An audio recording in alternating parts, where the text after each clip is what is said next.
बिस्मिल्लाहिर्रहमानिर्रहीम। अस्सलाम वालेकुम व्यूअर्स, उम्मीद करती हूँ आप सब खैरियत से होंगे। आज मैं आपके लिए एक नई वीडियो लेकर आई हूँ। वीडियो की तरफ जाने से पहले मेरे चैनल को सब्सक्राइब करना मत भूलिएगा।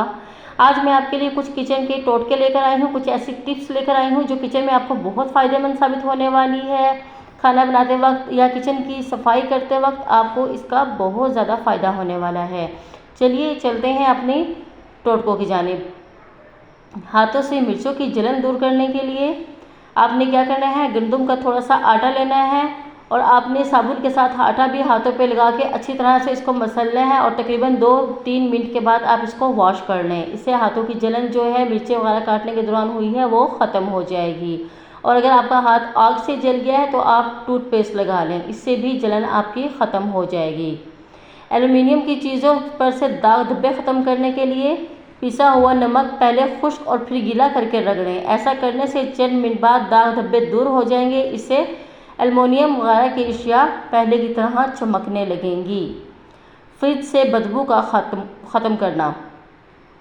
अगर आपके फ्रिज में किसी भी किस्म की बदबू आती है तो एक प्याली में सिरका डालकर फ्रिज में रख दें, बदबू ख़त्म हो जाएगी। या फिर आप किसी बर्तन में, किसी प्लेट या प्याली में कोयले का एक पीस रख सकते हैं। इससे एक चीज़ की स्मेल दूसरी चीज़ में नहीं जाएगी और कोई स्मेल भी नहीं आएगी।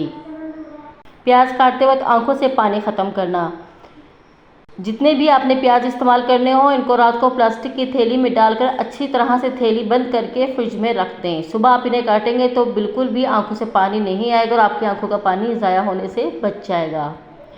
मुंह की बदबू दूर करना। रात को एक चुटकी नमक लेकर इसमें 2 कतरे सरसों का तेल अच्छी तरह मिला लें। उंगली से दांतों पर खूब अच्छी तरह से मलिए।